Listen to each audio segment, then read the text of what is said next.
Imagine you are sinking, alone, in a tiny metal submarine, 6,000 feet below the ocean's surface. Outside your window, there is no light at all, just an endless, crushing darkness. Then, out of nowhere, a glowing light floats past your window. Attached to something with too many teeth, you just met one of the strangest neighborhoods on planet Earth, the deep sea. And today, we are asking one big question. Why do deep sea creatures look so terrifying, so weird? Let's start with the biggest problem these creatures face, which is pressure. At the bottom of the ocean, the water pushes down on you with the weight of 50 jumbo jets stacked on your chest.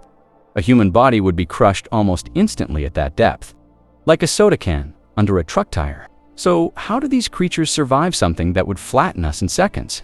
The answer is that their bodies are mostly water already, with almost no empty air spaces to crush. Unlike us, they don't have big air-filled lungs, or hollow bones that pressure can squeeze and destroy. Scientists at the Monterey Bay Aquarium Research Institute have found that many deep-sea fish even have special proteins that keep their cells stable under crushing pressure. These proteins are called piazolytes, and they act like tiny bodyguards protecting cells from getting squished out of shape. So point one, these creatures aren't tougher than us because of muscle. They're built completely differently on the inside. Now let's talk about the darkness, because down here, the sun might as well not exist. Sunlight only reaches about 1,000 feet down. After that, it is permanent, total nighttime forever. This zone is so dark and so vast that scientists call it the midnight zone. So if you can't see, and there's no light to reflect off anything, how do you find food, or a mate, or avoid getting eaten?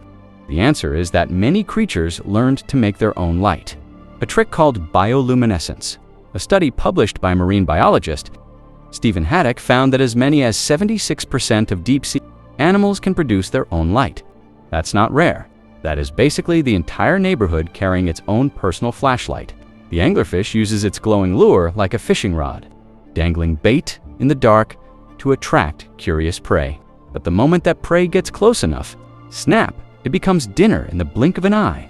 Other creatures used light for the opposite reason, not to attract dinner, but to avoid becoming it. Some squids can glow to match the faint light from above, making their shadow disappear to predators below, a trick called counterillumination. It's basically an invisibility cloak, except instead of magic, it's just clever chemistry. Now here's where it gets extra strange. Why do so many of these creatures look genuinely terrifying to us? Take the fangtooth fish. It has the largest teeth relative to body size of any fish in the entire ocean. Its teeth are so long that it actually has special pockets in its skull just to fit its jaw shut. Those teeth aren't for looking scary to us. They're a survival tool for a world where food is incredibly rare, when you might only see one meal every few weeks. You cannot afford for anything to slip out of your mouth. So those huge teeth are basically an insurance policy against starvation, not a fashion choice. The same logic explains the giant eyes on creatures like the giant squid, which can be as big as a dinner plate. In a world with almost zero light, bigger eyes mean gathering every last scrap of available light to see danger coming. Scientists believe that giant squid evolved such massive eyes specifically to detect the glow of approaching sperm whales, its main predator. So that scary giant eyeball is really just an early warning alarm system. Here's a wild fact. Some deep-sea creatures have completely given up on eyes altogether. The blind cusk eel and several other deep-sea species evolved to lose their eyesight completely, because down there, eyes take energy to grow and maintain. If there's no light to see anyway, why waste precious energy building a tool you'll never use? Instead, these creatures often develop super-sensitive skin, or feelers that can detect the tiniest vibrations in the water. It's like trading your eyes for the world's most sensitive set of fingertips. Now let's talk about size, because the deep sea has a bizarre rule called deep sea gigantism. Some creatures down here grow far larger than their shallow water cousins, like the giant isopod, which looks like a pill bug the size of a house cat.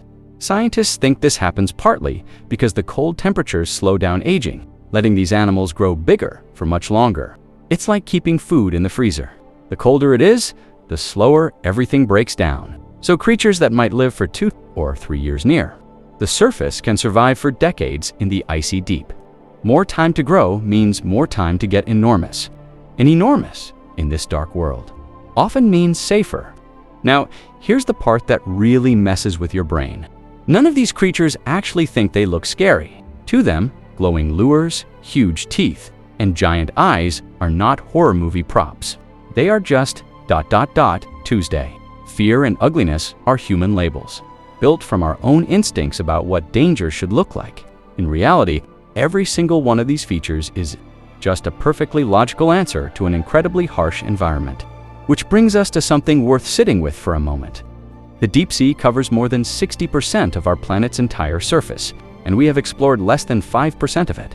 That means there are more detailed maps of the surface of Mars than there are of our own ocean floor.